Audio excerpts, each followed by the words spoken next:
અમદાવાદમાં વટવા જીઆઈડીસીમાં સામૂહિક આપઘાત, એક જ પરિવારના 6 સભ્યોની સામૂહિક આત્મહત્યા કરતા ચકચાર. વડોદરા પાલિકાની ગંભીર બેદરકારી આવી સામે, સેફટીના સાધનો વિના મજૂરોને ચેમ્બરમાં ઉતારતા વિવાદ આવ્યો સામે. ગાંધીનગરમાં રાજ્યસભાની 4 બેઠકો માટે પ્રથમ 3 કલાકમાં બપોરે 12 વાગ્યા સુધી કુલ 108 ધારાસભ્યોએ કર્યું મતદાન. ભાજપના 67 અને કોંગ્રેસના 41 એમએલએ કર્યું વોટિંગ. હું માફી માંગનારો અને માફી આપનારો કોઈએ ઉશ્કેરાવું નહીં, એવું ભાવનગરમાં મોરારી બાપુએ આપ્યું નિવેદન. ભાવનગરમાં શિવાજી સર્કલ પાસે પાઇપલાઇનમાં ભંગાણથી ગેસ લીકેજ, અધિકારીઓ દ્વારા રિપેરિંગ કામ હાથ ધરાયું. જામનગરમાં કોરોનાના વધુ 3 કેસ, 2 મહિલા અને 1 પુરુષનો રિપોર્ટ પોઝિટિવ આવતા ચકચાર.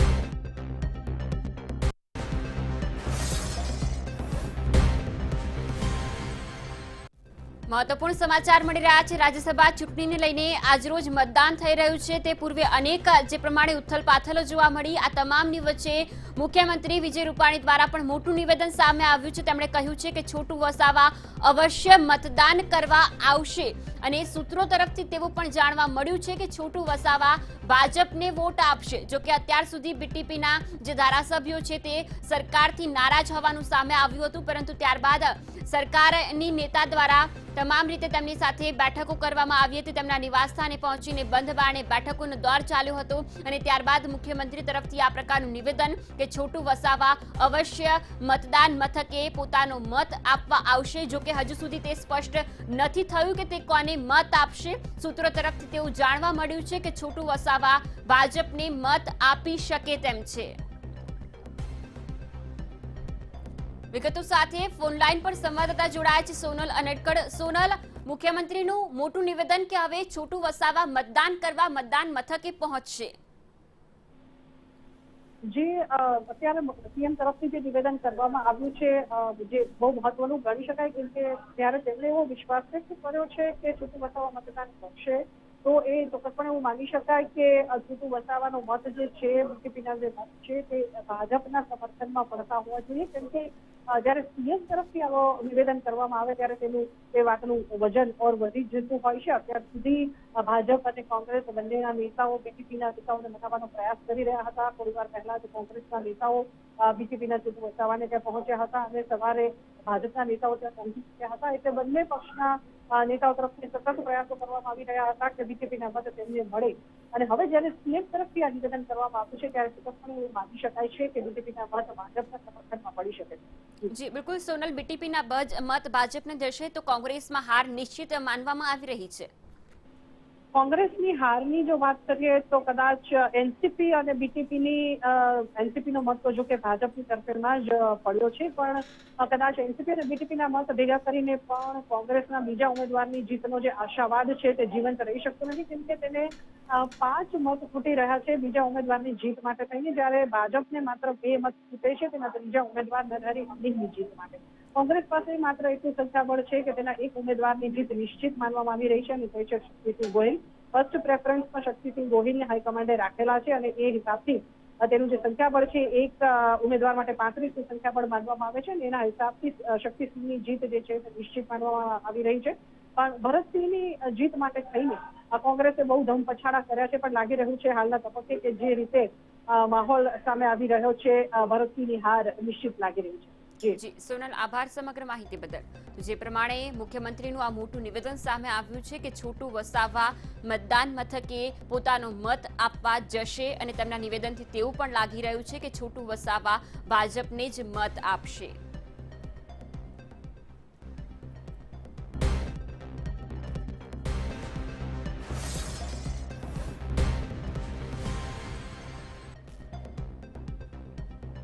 તો તો અન્ય મહત્વપૂર્ણ સમાચાર મળી રહ્યા છે। રાજ્યસભાની ચૂંટણીમાં બીટીપી કિંગ મેકર સાબિત થતું હોય તેવું જોવા મળી રહ્યું છે। છોટુ વસાવાને મળવા ભાજપ અને કોંગ્રેસના નેતાઓની અત્યારે જે પ્રમાણે બેઠકો ચાલી રહી છે, કોંગ્રેસના ઉમેદવાર શક્તિસિંહ ગોહિલની જીત તો નિશ્ચિત લાગી રહી છે, પરંતુ અન્ય જે બીજા ઉમેદવાર ભરતસિંહ સોલંકી કે જેમની જીતમાં અસમંજસ જોવા મળી રહી છે। આ તરફ વાત કરીએ ભાજપના 3 ઉમેદવારો મેદાને છે, 3ની જીત નિશ્ચિત જોવા મળી રહી છે। હવે જોવાનું રહે છે કે બીટીપીના મત કોના ફાળે જાય છે, પરંતુ આ ચૂંટણીમાં બીટીપી કિંગ મેકર તરીકે ઉભરી આવી છે। તે પ્રમાણે છોટુ વસાવાને મળવા માટે ભાજપ અને કોંગ્રેસના નેતાઓ દ્વારા બેઠકો યોજવામાં આવી, તમામ રીતે તેમને મનાવવાના પ્રયત્નો કરાયા।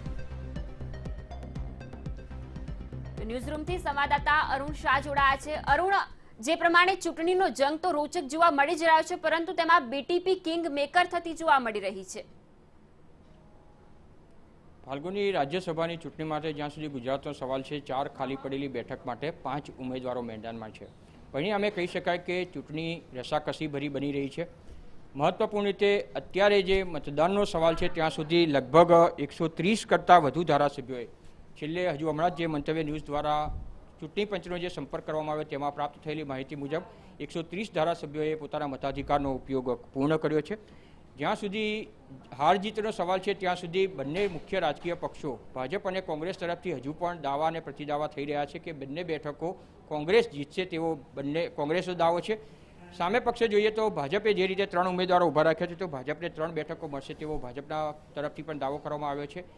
વાત છે સૌથી મહત્વ બંને મુખ્ય રાજકીય પક્ષ કરતાં ભાજપ અને કોંગ્રેસ કરતાં આ વખતે બીટીપીના જે ધારાસભ્યો અને 2 બેઠકો વિધાનસભામાં છે, ત્યારે તેમના મત આ પરિણામ માટે ખૂબ જ નિર્ણાયક સાબિત થશે। અને પરિણામે આપ જોઈ રહ્યા છો, આજે સવારે 9 કલાકે જ્યારથી મતદાન શરૂ થયું ત્યારથી બીટીપીના આ 2 ધારાસભ્યો પાછળ ભાજપ અને કોંગ્રેસ અને બંનેના વરિષ્ઠ નેતાઓ આ બંને ધારાસભ્યોને શોધવા માટે અને મિટિંગોનો દોર કરવા માટે સતત દોડી રહ્યા છે। પ્રથમ તબક્કામાં વાત કરીએ બીજેપીની, તો બીટીપીના મત હાંસલ કરવા માટે ભરતસિંહ પરમારને દૂત તરીકે મોકલવામાં આવ્યા હતા અને તેમને સમજાવવાના પ્રયાસો થયા છે। ત્યાં તેમને ખાતરી આપવામાં આવી હતી કે તમારા જે કામ બાકી છે તે પણ અમે આદિવાસી સમાજના જે છે તે પૂર્ણતઃ કરીશું તેવી ખાતરી આપવામાં આવી છે। બીટીપી તરફથી ભાજપને કોઈપણ પ્રતિક્રિયા હજી સુધી આપવામાં આવી નથી। ત્યારબાદ કોંગ્રેસ તરફથી દોટ મૂકવામાં આવી। કોંગ્રેસના 3 નેતાઓ રાજીવ સાતવ, સિદ્ધાર્થ પટેલ અને ઇન્દ્ર વિજયસિંહ ગોહિલ છોટુ વસાવાને મળવા દોડી ગયા હતા। મહત્વપૂર્ણ રીતે કહીએ કે છોટુ વસાવાની ભૂમિકા ખૂબ જ નિર્ણાયક સાબિત થશે અને પરિણામે આ નેતાઓએ તેમને સમજાવવા માટેના પણ પ્રયાસ કર્યા છે। જે રીતે રાજીવ સાતવે તેમની મુલાકાત બાદ પ્રતિક્રિયા આપી તે મુજબ આદિવાસી સમાજના કામ કોંગ્રેસની સરકાર હતી ત્યારે પણ થયા છે અને તેમના જે બાકી કામો હશે તેમાં પણ કરવા માટેની ખાતરી તેમને આપી છે અને પરિણામે છોટુ વસાવા તરફથી તેમને આશાવાદ મળ્યો છે કે અમે કોંગ્રેસ તરફી મતદાન કરીશું। પરંતુ સૌથી મહત્વની વાત એ છે કે આ મુલાકાત જ્યારે કોંગ્રેસના નેતાઓ સાથે કરી ત્યારે છોટુ વસાવાએ એક રજૂઆત એવી કરી છે કે હું તમને કોંગ્રેસને મત આપું, પરંતુ તમે જીતશો કેવી રીતે? તેનું કારણ એ છે કે તેમની પાસે જે સંખ્યાબળ છે તે 65 ધારાસભ્યોનું સંખ્યાબળ છે। 70 મત બંને બેઠકો મેળવી હોય તો જરૂરી છે। બીટીપીના 2 મત ગણે તો પણ તેમની પાસે વધુ 2 મત ખૂટે છે 70 કરવા માટે। પરિણામે કોંગ્રેસની હાર અને બીજા ઉમેદવાર તરીકે ભરતસિંહ સોલંકીની હાર નિશ્ચિત છે। અત્યારના તબક્કે કહીએ કે શક્તિસિંહ ગોહિલે જે 35 વોટ તેમના હતા પ્રથમ પ્રેફરન્સ તરીકે તેમને શક્તિસિંહ ગોહિલને મળે તે મળી ચૂક્યા છે, એટલે શક્તિસિંહ ગોહિલની જીત નિશ્ચિત થઈ ચૂકી છે। પરિણામે બીજા નંબર તરીકે જે ઉમેદવાર છે ભરતસિંહ સોલંકી છે। પરિણામે કહી શકાય કે આ મત તેઓ પૂર્ણ કરી શકતા નથી। પરિણામે બીટીપીએ જે છોટુ વસાવે વાત કરી કે તમને હું બીટીપીના 2 મત આપીએ તો પણ તમારો વિજય થતો નથી। પરિણામે અમે ભાજપને જ મત આપવાનું પ્રિફર કરીશું તેવું પણ સૂત્રો દ્વારા માહિતી પ્રાપ્ત થઈ છે। આખરે અત્યારે હજુ હમણાં જે રીતે મુખ્યપ્રધાન વિજય રૂપાણીએ પણ પોતાની પ્રતિક્રિયા આપી છે, ફરી એકવાર બીટીપીના છોટુ વસાવાનો ઉલ્લેખ કરીને તેમણે ભાજપની સરકારમાં આદિવાસી સમાજના કામો કર્યા હોવાનો દાવો કરીને બીટીપીના ધારાસભ્યો મતદાન કરશે જ। એટલું જ નહીં, પરંતુ બીટીપીના 2 મત ભાજપને મળશે તેવો આશાવાદ પણ વિજય રૂપાણીએ વ્યક્ત કર્યો છે। પરંતુ આમ છતાં અત્યારે જે કિંગ મેકરની ભૂમિકામાં બીટીપીના છોટુ વસાવા છે તેઓ 3 વાગે સુધીમાં, કારણ કે મતદાનનો સમય જે છે 4 વાગે સંપન્ન થઈ રહ્યો છે, પરિણામે કહી શકાય કે 4 વાગ્યા પહેલાં આ બંને બીટીપીના ધારાસભ્યો છોટુ વસાવા અને તેમનો દીકરો મહેશ વસાવા બંને પોતાના મતાધિકારનો ઉપયોગ કરશે, પરંતુ કોના તરફી તેઓ મતદાન કરશે તે હજુ સુધી અત્યારે 1:30 વાગવા આવ્યો છે ત્યાં સુધી પોતાનું વલણ સ્પષ્ટ કરી શક્યા નથી. પરંતુ કોંગ્રેસના અને ભાજપના નેતાઓને દોટ મુકાવી રહ્યા છે, આશ્વાસનો આપી રહ્યા છે. અંતે બીટીપીનો જોગ કયા તરફ રહેશે તે માટે તેઓની મતાધિકારનો ઉપયોગ કર્યા પછી પોતાની સત્તાવાર જાહેરાત જે પક્ષ તરફી કરે ત્યારે જ ખબર પડશે. અંતે જોઈએ તો 4 વાગ્યા સુધી મતદાન યોજાશે, ત્યાં સુધી બીટીપીના મત કોને મળશે તે સંદર્ભે અસમંજસની પરિસ્થિતિ પ્રવર્તશે અને મતદાન થયા પછી મતાધિકારનો ઉપયોગ કોના તરફી રહેશે તે જોવાનું રહેશે. 5 વાગે મતગણતરીનો પ્રારંભ થવાનો છે, 4 વાગ્યા સુધી મતદાન સંપન્ન થશે, 1 કલાકનો વિરામ રહેશે, 5 કલાકે મતગણતરીનો પ્રારંભ થશે. ત્યારબાદ મતપેટીમાં કયા ધારાસભ્યએ કોને શું આપ્યું છે તે જોવાનું રહેશે. આખરી પરિણામ માટે 5 વાગ્યા પછી અંતિમ પરિણામની રાહ જોવી જ રહેશે. જી બિલકુલ અરુણ, આભાર સમગ્ર વિગતો બદલ. તો જે પ્રમાણે રાજ્યસભાની ચૂંટણી માટે આજરોજથી મતદાનની જે પ્રક્રિયા શરૂ થઈ સવારે 9 વાગ્યાથી અત્યાર સુધીમાં અનેક ધારાસભ્યો મત આપી ચૂક્યા છે અને બંને પક્ષોએ જીતનો આશાવાદ વ્યક્ત કરાયો છે. આ તમામની વચ્ચે હવે બીટીપીના મત કોને મળે છે તેના પર સૌ કોઈની નજર મંડરાયેલી છે. તો સૌ કોઈની નજર અત્યારે બીટીપીના મત પર છે, કારણ કે હજુ સુધી બીટીપી દ્વારા કોઈ પણ પ્રકારનું નિવેદન સામે નથી આવ્યું કે તેઓ કોને મત આપશે. જો કે સવારે છોટુ વસાવાએ પત્રકાર પરિષદમાં જે વાત કહી, જે નિવેદન તેમનું સામે આવ્યું, જેમાં તેમણે કહ્યું કે તેઓ સરકારના કામો નથી થઈ રહ્યા, સરકારે જેના કારણે નારાજ છે, તો કોંગ્રેસ તરફથી પણ તેઓ નારાજ છે.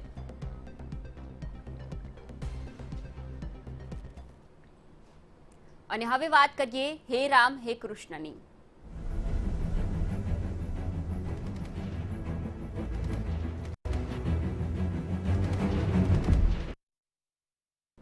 રામકથાકાર મોરારી બાપુ તેમના દ્વારા મોટું નિવેદન સામે આવ્યું છે. ગઈકાલે જે વિવાદ સામે આવ્યો તેમના પર હુમલાનો પ્રયાસ કરવામાં આવ્યો અને ત્યારબાદ સાધુ સમાજ કે જેઓ આક્રોશમાં આવ્યા અને તે પછી હવે મોરારી બાપુનું નિવેદન તેમણે કહ્યું છે કે મારા તરફથી જે વિવાદ થયો હતો તે વિવાદનો અંત આવ્યો છે, કોઈએ પણ ઉશ્કેરાટમાં આવવું નહીં. આ પ્રકારનું નિવેદન તેમનું સામે આવ્યું છે. તેમણે કહ્યું છે કે હું માફી માંગનારો છું અને માફી આપનારો પણ છું. આ વિવાદનો અંત અહીં જ થાય તેવું મોરારી બાપુ દ્વારા જણાવવામાં આવ્યું છે. મહત્વનું છે કે ગઈકાલની ઘટના પછી વિવાદ વધુ વકરી જતો હતો, જેના કારણે હવે મોરારી બાપુ દ્વારા આ વિવાદનો અંત લાવવા માટે આ પ્રકારનું નિવેદન આપવામાં આવ્યું છે કે કોઈ પણ પ્રકારનો વિવાદ ન થવો જોઈએ. તેમના તરફથી આ વિવાદનો અંત આવી ચૂક્યો છે અને કોઈએ પણ ઉશ્કેરાટમાં આવીને કોઈ પગલું ન ભરવું જોઈએ. વિગતો સાથે વડોદરાથી સંવાદદાતા જોડાયા છે અમિત ઠાકોર. અમિત, મોરારી બાપુનો જે વિવાદ સર્જાયો હતો તેમના નિવેદનને લઈને, ટિપ્પણીને લઈને અને ત્યારબાદ દ્વારકા ગઈકાલે પહોંચ્યા, ત્યાં જે પ્રકારની ઘટના સામે આવી અને ત્યારબાદ પણ વિવાદ હજુ આગળ ને આગળ વધતો જઈ રહ્યો છે, તે તમામની વચ્ચે હવે મોરારી બાપુનું આ નિવેદન. ફાલ્ગુની, આખો જે ઘટનાક્રમ છે તેને લઈને બંને તરફે જોવામાં આવી રહ્યું છે. કારણ કે જ્યારે મોરારી બાપુ જેવા સંત દ્વારા કૃષ્ણ પર આ પ્રકારની ટિપ્પણી કરવામાં આવી અને તેને લઈને કોઈ એક સમાજની લાગણી દુભાઈ હોય અને ત્યારબાદ જ્યારે મોરારી બાપુ દ્વારકા પહોંચે છે માફી માંગવા માટે કૃષ્ણની, અને ત્યાં આ પ્રકારની ઘટના બને છે કે તેમના પર હુમલાનો પ્રયાસ કરવામાં આવે છે. એટલે આખો જે ઘટનાક્રમ છે તેને બંને તરફથી સમાજમાં જોવામાં આવી રહ્યો છે. લોકોનું એવું કહેવું છે કે પહેલા તો આ પ્રકારનું નિવેદન કરવામાં નહોતું આવવું જોઈતું બાપુ દ્વારા, અને બીજી તરફ જ્યારે એ ઉશ્કેરાટમાં પબુભા માણેક તેમના પર હુમલાનો પ્રયાસ કરે છે ત્યારે તે પણ એક ખોટી વસ્તુ છે. આ વિશે વડોદરાના કેટલાક નાગરિકો આપણી સાથે છે, તેમનો મત જાણવાનો પ્રયાસ કરીશું કે આખો જે ઘટનાક્રમ છે ત્યારબાદ હવે મોરારી બાપુનું એ નિવેદન આવ્યું છે કે લોકોએ ઉશ્કેરાવું નહીં, જે થઈ ગયું એ થઈ ગયું, તે વિષય પર વાત કરીશું. આખો જે ઘટનાક્રમ છે આને આપ કઈ રીતે જુઓ? જે મોરારી બાપુએ કૃષ્ણ ભગવાન પર ટિપ્પણી કરી હતી તેના પર જે દ્વારકામાં એમના પર હુમલો કરવામાં આવ્યો રાજકીય નેતા તરફથી, તે ખરેખર શોભનીય નથી. પરંતુ તે સાથે અમારી એક લાગણી છે કે સંતોએ પણ પોતાના વાણીનો સંયમથી ઉપયોગ કરવો જોઈએ. સંતોએ પણ સંયમ જાળવીને વાણીનો ઉપયોગ કરવો જોઈએ તેવું લોકોનું કહેવું છે. આપનું શું માનવું છે? હવે નિવેદન આવી ગયું છે, આખો વિવાદ આગળ ન વધે તે માટે બાપુ દ્વારા નિવેદન આપવામાં આવ્યું છે કે હવે કોઈ ઉશ્કેરાટ ન કરવો. પહેલી વસ્તુ એટલે હું એક ગુજરાતી તરીકે કહીશ કે બાપુના નિવેદનનું સમર્થન ન કરી શકાય એક રીતે, પણ આ ગાંધીનું ગુજરાત છે અને અહીંયા વિરોધ કરવાની પણ એક પદ્ધતિ છે. જ્યારે આટલા મોટા સંત જેમણે આખું આયુષ્ય રામકથામાં ગાળ્યું હોય એવા સંત પર તમે એક નિવેદન, નાનું અમથું નિવેદન જેના પર તમે વિવાદ કરવા માંગો છો અને એના પર હુમલો કરો, એ ક્યારેય આ ગુજરાતને શોભે નહીં. અને પહેલી વસ્તુ એટલે હું તો એવું કહેવા માંગીશ કે આવા લોકોએ ગુજરાતને બદનામ કરવાનું છોડી દેવું જોઈએ અને સંતો પર હમલા કરવા એ યોગ્ય નથી. વિરોધની એક પદ્ધતિ છે. ગાંધી ચિંધ્યા માર્ગે તમે વિરોધ કરી શક્યા હોત, પણ આ ખાલી ને ખાલી પોતાનો એક લાભ લેવો, પોતે એક કેમેરામાં દેખાય એવી પ્રસિદ્ધિની લાલચે આ કામ કરવામાં આવ્યું એવું સ્પષ્ટ જણાય છે. પરંતુ ધાર્મિક લાગણી દુભાઈ હોય અને કોઈ ઉશ્કેરાટમાં આવીને આ પ્રકારનો હુમલો કરે, આ ઘટનાક્રમ એ છે. ક્યારે પણ કોઈ સામાન્ય માણસ કરે ને તો એનામાં કદાચ કહી શકાય કે ઉશ્કેરાટમાં આવ્યો હોય ધાર્મિક લાગણીના, પણ જયારે કોઈ એક રાજકીય નેતા હોય જેને આટલી બધી સભાઓ કરી હોય, આટલા બધા વિરોધ જોયો હોય અને એવા સંજોગોમાં એ માણસ જો આવું કરે ને ત્યારે એની નિયત અને દાનત પર શંકા થાય એ સ્વાભાવિક છે. અને જયારે સામેની વ્યક્તિ મોરારી બાપુ જેવા સંત હોય ત્યારે એમની પર હુમલો કરવો એ ચોક્કસ હું માનું છું કે મૂર્ખામણી ભર્યું પગલું છે. મોરારી બાપુએ નિવેદન કરી દીધું, પરંતુ ત્યારબાદ પબુભા માણેકે આવું નહોતું કરવું જોઈતું એક રાજકીય વ્યક્તિ તરીકે, તેવું લોકોનું માનવું છે. આપણી સાથે સંત જ્યોતિર્નાથ પણ છે. જ્યોતિનાથજી, એ જણાવશો કે આખો ઘટનાક્રમ વિશે તમે થોડું વ્યવસ્થિત રીતે અને જાણકારીપૂર્વક માહિતી આપી શકશો. હવે બાપુનું નિવેદન આવ્યું છે કારણ કે આ વિવાદનો અંત લાવવા માંગે છે, કોઈએ ઉશ્કેરાવું નહીં, પરંતુ આખી એ બાબતને તમે કઈ રીતે જુઓ? પહેલા તો અમિત એક વાત કરું, સમાજની અંદર વ્યાસારૂઢ થયેલા સંત કે રાજકીય નેતા કે સામાન્ય માણસ છે, બધાએ પોતાની સીમામાં રહેવું જોઈએ. મહત્વની વાત અહીંયા આખી એવી થાય કે સંત પોતે જ્યારે સીમા ચૂકી ગયા ને વારંવાર થયું, ભાવનગરમાં સ્મશાનમાં લગ્ન કરાવડાયા, ત્યાર પછી બીજો બનાવ એવો બન્યો કે આ બોલ્યા તે, કે પછી ત્રીજો બનાવ એવો છે કે અલ્લા મુલ્લા કર્યું આખા સ્ટેજ પર ને વારંવાર કર્યું. હવે એક સંત કરે ને, જેવી રીતે પંકજભાઈ કહેતા હતા તેવી રીતે હું એક શબ્દ કહું કે એક નેતા કરે તો અક્ષમ્ય કહેવાય, તો પછી એક સંત કરે ને બોલ તે પણ અક્ષમ્ય કહેવાય, તેને પણ સાખી ના લેવી જોઈએ. કારણ કે આ તો રાજા પછીનું ડાપણ છે કે હવે આવું ના કરવું જોઈએ, તેવું ના કરવું જોઈએ. ત્યારે તમે વ્યાસારૂઢ થઈને તમે કોઈ ઈષ્ટ છે, સનાતન હિન્દુ ધર્મના ઈષ્ટ શિવ અને વિષ્ણુ છે ને ત્યારે એમના વિશે કોઈ બોલાવતું, એમના અવતારો વિશે કઈ બોલાવતું હોય તો આ સમાજમાં આવા વરવા પરિણામ ભોગવવા પડશે. આ સીમાચિહ્ન છે કે હવે કોઈ સંત કે કોઈ વ્યાસપીઠ પર બેઠીને જો કોઈ આવું બોલશે તો પરવા પરિણામ ભોગવવા પડશે. કારણ કે મારો સવાલ એ છે કે જે પબુભા માણેકે જે કર્યું એ યોગ્ય હતું? આપ માનો છો યોગ્ય હતું? હું નથી માનતું, હું એ જ કહું છું કે આ વરવા પરિણામ કેમ થાય. પબુભા માણેક આહિરના દીકરા છે. કોઈ પણ આહિર હોય, આહિર એટલે એ લોકોને તો ઠાકર એટલે કે ભગવાન કૃષ્ણ જ એમને ઈષ્ટ છે.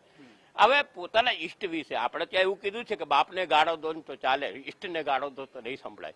આ સનાતન ધર્મની પરંપરા છે અને તેની અંદર ધર્મને હાનિ થાય એવું બંને જણાએ કર્યું છે.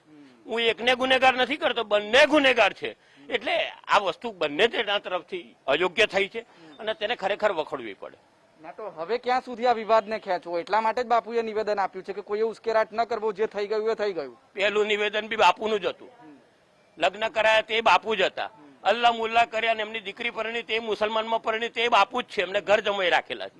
આ બધી વાતો પરધર્મીઓને રાજી કરવાની, પરધર્મીઓને ચાન્સ આપવાની વાત છે કે તમે વ્યાસપીઠ પરથી બેસો એટલે પરધર્મી એમ કહેશે તમારા ભગવાન તો દારૂડિયા હતા, એટલે આ સાંભળવા માટે અમે લોકો આ ધર્મનો પ્રચાર કરીએ છીએ. આ યોગ્ય નથી, બંને પક્ષે યોગ્ય નથી. ખરેખર વિવાદ ન ખેંચવો જોઈએ, હું એગ્રી છું. હું સંત તરીકે એ જ પૂછું છું કે સંત તરીકે આપ માનો છો કે આ વિવાદને હવે આગળ ન વધારવો જોઈએ, કારણ કે આનાથી ધર્મ અને સમાજને નુકસાન થશે? આ વિવાદ ન, કારણ કે સનાતન ધર્મની પરંપરા તૂટે છે, સનાતન ધર્મની એકતા પર હાનિ થાય છે, એટલે ન ખેંચવો જોઈએ. પણ સત્ય શું છે તે તમે મને પૂછ્યું તો સત્ય પણ મારે કહેવું જ જોઈએ.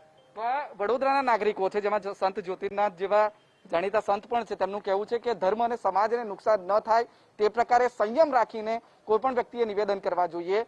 તે મોરારી બાપુ હોય કે પછી અન્ય કોઈ વ્યક્તિ, તેઓ વડોદરાના જે નાગરિકો છે તેઓ પબુભા માણેક દ્વારા જે હુમલાનો પ્રયાસ કર્યો તેને પણ વખોડે છે. એટલે ઓવરઓલ હવે જોવા જઈએ તો આખા ઘટનાક્રમ છે, આખો જે વિવાદ છે તે શાંત થવો જોઈએ, તે સૌના હિતમાં છે અને એટલા માટે જ મોરારી બાપુ દ્વારા આ પ્રકારનું નિવેદન આપવામાં આવ્યું છે અને વડોદરાના લોકો તેને બેલેન્સિંગ રીતે જોઈ પણ રહ્યા છે. જી બિલકુલ અમિત, આભાર વિગતો બદલ. તો જે પ્રમાણે મોરારી બાપુના નિવેદન બાદથી વડોદરા વાસીઓનો જે મત સામે આવ્યો છે, તમામ રીતે વિવિધ સમાજો પણ સામે આવ્યા છે.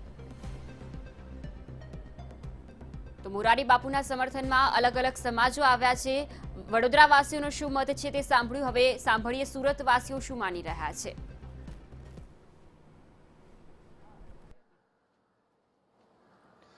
બિલકુલ મોરારી બાપુની જે ટિપ્પણી હતી તેનો વિવાદ જે વકર્યો છે તે હજુ થંભવાનું નામ નથી લઈ રહ્યો. મોરારી બાપુ પોતાના નિવેદનથી હવે માફી પણ માંગવા જઈ રહ્યા હતા. ગતરોજ દ્વારકા ખાતે તેઓ પહોંચ્યા હતા અને સમાજની સામે તેઓ દિલગીરી પણ વ્યક્ત કરી રહ્યા હતા, પરંતુ તે જ સમયે જે પૂર્વ MLA જે પ્રનુભા માણેક છે તેઓએ જીવલેણ તેમની પર જે હુમલો કરવાનો પ્રયાસ કરાયો હોય તે પ્રકારની એ ઘટના સામે આવી હતી અને તેને લઈને સમગ્ર સાધુ સમાજ પર એક પ્રકારનો ઘેરા પ્રત્યાઘાતો પડ્યા છે. સાધુ સમાજના જે આગેવાનો છે, તેના જે લોકો છે, તેમાં એક પ્રકારે રોષ જોવા મળી રહ્યો છે કે આ પ્રકારની ઘટનાઓ ક્યારેય સાખી નહીં લેવામાં આવે. ત્યારે સુરતમાં પણ તેનો રોષ જોવા મળી રહ્યો હતો, વિરોધ હતો અને તેને લઈને તેઓ એક મિટિંગ પણ થઈ હતી સુરતના વૈષ્ણવ સાધુ સમાજની અને તેઓ આવતીકાલ માટે પણ કંઈક કલેક્ટરને અંગે આવેદન પણ આપવાના છે. આપણે તેઓના સમાજના આગેવાન સાથે વાત કરીએ. શું મીટિંગ થઈ અને કયા રીતના નિર્ણય લેવાયો છે અને જે પ્રકારની આ ઘટના બની છે તેને સાધુ સમાજ કઈ રીતે જોઈ રહ્યા છે? આમાં હકીકતમાં વાત એ છે કે જે બાપુએ જે બે શબ્દ વાત કરી અને જે વાયરલ ખોટો વિડીયો કર્યો છે, એમાં બાપુએ જે પણ વાત કરી એ શ્રીમદ ભાગવત ગીતામાં 11મો ખંડ અને 30મા અધ્યાયમાં ચોખ્ખું લખ્યું છે અને બધાએ વિડીયો અને બધાએ પુસ્તક અને બધાએ શ્લોક વાંચીને અને નિહાળ્યું છે. એટલે જે બાપુ બોલ્યા છે તદ્દન સાચી વાત છે, એ જાહેર થયું અને સત્ય વાત છે. એમ છતાં આયર સમાજ કે કોઈ પણ સમાજ કે જેની લાગણી દુભાણી છે એને બાપુને કીધું એટલે બાપુએ 3 વાર માફી માંગી. એમ છતાં બાપુ દ્વારકા આવીને માફી માંગો, તો બાપુ દ્વારકા ગયા અને બાપુ દ્વારકામાં માફી માંગતા હતા. એમ છતાં અભદ્ર ભાષા અને ટિપ્પણી કરી અને બાપુનું જે અપમાન છું એ અમને ગમતી વાત નથી. તેથી અમે આ બધા અમારા સુરતનો હનુમંત પાઠ પરિવાર આજે ભેગા થયા છીએ અને બધા એક મત થઈ અને કાલ આવેદનપત્ર આપવાના છીએ. કેટલા સમાજના લોકો આગેવાનો ભેગા થયા છે અને કઈ રીતની માંગ છે હવે સાધુ સમાજની? માંગમાં એમ છે, માફીની તો વાત જ નથી. માફી એક શબ્દથી નીકળી જાય, માફીનો કોઈ વાત નથી. પણ વાત એ છે કે બાપુનું જે આ રીતનું અપમાન થયું તો અમને જણાવશો કે આ તમારા સંસ્કાર છે? કે દ્વારિકામાં તમે એમ કહો છો દ્વારિકામાં આવો ને માફી માંગો, તો દ્વારિકામાં જે તમે અપમાન કર્યું કે આ એક સાધુની વાત છે કે સાધુ સંત કે તુમ રખવારે, કે શાસ્ત્રમાં એમ કહેવાય કે સાધુની જે રક્ષણ કરવું જોઈએ તો દ્વારિકામાં જ નથી થતું. તો એમ લાગે કે આ સત્ય જે બાપુ બોલે સત્ય છે કે હકીકતમાં કે ધર્મ સ્થપાણો નથી દ્વારકામાં. આ સત્ય વાત છે. બિલકુલ સમાજના અન્ય આગેવાનો પણ છે, આપણે તેમની સાથે વાત કરીશું. અરવિંદભાઈ, તમે જણાવશો જે પ્રકારની ઘટના દ્વારકામાં બની છે, પ્રનુભા માણેક દ્વારા જે હુમલાનો પ્રયાસ કરાયો છે તેને લઈને સમગ્ર સમાજમાં એક ઘેરા પ્રત્યાઘાતો પડ્યા સાધુ સમાજમાં. હવે શું માંગ છે સાધુ સમાજની? માંગ તો કે બાપુ કહે છે કે અમે સંવાદના માણસ છીએ, એટલે અમે આગળ બી કોઈ વિવાદ તો ઈચ્છતા જ નથી. પણ જે પ્રકારની જે ઘટના બની છે એ સાધુ સમાજ અને સનાતન ધર્મ ઉપર આ હુમલો થયો છે, તો એના માટે પબુભાઈ માણેકે જેમને માફી તો માગવી જ જોઈએ, એ સાથે ફરીવાર એવી ઘટના ન બને તે માટે પબુભાઈ માણેક જાહેર મંચ પરથી માફી માગે અને આવું કૃત્ય ન કરે. માટે અમે એવી ઈચ્છીએ છીએ કે સરકાર, પોલીસ તેની સામે કાયદાકીય કાર્યવાહી પણ કરે અને એની ધરપકડ થાય, એવી પણ અમારી ઈચ્છા છે. જે બધું અમે કાલે આવેદનપત્ર આપીશું અમારું ત્રિપાંખ સમાજ મળીને, એમાં આ વાત જાણ કરવામાં આવશે. બિલકુલ ત્રિપાંખ જુદા જુદા 3 સમાજ ભેગા મળીને આ અંગે આવેદન આપવાના છે. ત્યારે તમે જણાવશો શું માંગ છે સમગ્ર સમાજની? આગામી દિવસોમાં પણ આ પ્રકારની ઘટના ન બને લઈને શું માંગ છે? પહેલાં તો હમણાં પણ મહારાષ્ટ્રમાં સાધુ ઉપર હુમલો થઈને એની હત્યા કરવામાં આવી, એવી જ રીતે આ પ્રભુભા માણેક જેને આ રાક્ષસી કૃત્ય કર્યું છે તેના વિશે એવું કહેવું છે કે જો આવીને આવી રીતે જો સંતો ઉપર હુમલો થતો રહેશે તો સંત ઉપર તો લગભગ કોઈને વિશ્વાસ, તો સંત ઉપર અત્યારે ઘણા સમાજને ને બધાને વિશ્વાસ છે કે એની આસ્થાનું પ્રતિક. ભવિષ્યમાં પણ ઘટના ન થવી જોઈએ, તેમના પર હુમલા ન થવા જોઈએ, થતા હોય તે ક્યારેય સાખી લેવામાં નહીં આવે તે રીતેની આ આખી ઘટના છે જે સામે આવી છે. તેને લઈને તેઓ હવે પત્ર આપશે અને જે પ્રકારે પ્રભુભા માણેકની જે હરકત સામે આવી છે, જે હુમલો અને જે વર્તન તેઓનું સામે આવ્યું છે, તેઓએ પણ જાહેર મંચ પરથી માફી માંગે તે પ્રકારની માંગ તેઓ સરકારને કરવાના છે. અને જ્યાં સુધી તેઓની માંગ સંતોષાશે નહીં ત્યાં સુધી તેઓનું આવેદન થકી રજૂઆત પણ કરશે અને વિવિધ પ્રકારે તેઓની માંગ પૂરી થાય તે માટે પગલાં પણ ભરવા માટે અત્યારે સમગ્ર સમાજ એક થયો છે. કેમેરામેન વિજય બેસાણી સાથે ધ્રુવ સોમપુરા, મંતવ્ય ન્યૂઝ, સુરત. તો મોરારી બાપુ પર દ્વારકામાં થયેલા હુમલાના પ્રયાસના ઘેરા પ્રત્યાઘાત પડ્યા છે. વિવિધ સમાજો સામે આવ્યા છે. આ ઘટના ગઈકાલે બની હતી, જેમાં મોરારી બાપુ પર પૂર્વ ધારાસભ્ય દ્વારકાના પબુભા માણેકે હુમલાનો પ્રયાસ કરાયો અને ત્યારબાદ આજરોજ જામનગર ખાતે આહિર સમાજ દ્વારા મીટિંગનું આયોજન કરવામાં આવ્યું. ખાસ તેમાં પ્રમુખ કરસન કરમુખનું નિવેદન પણ સામે આવ્યું છે.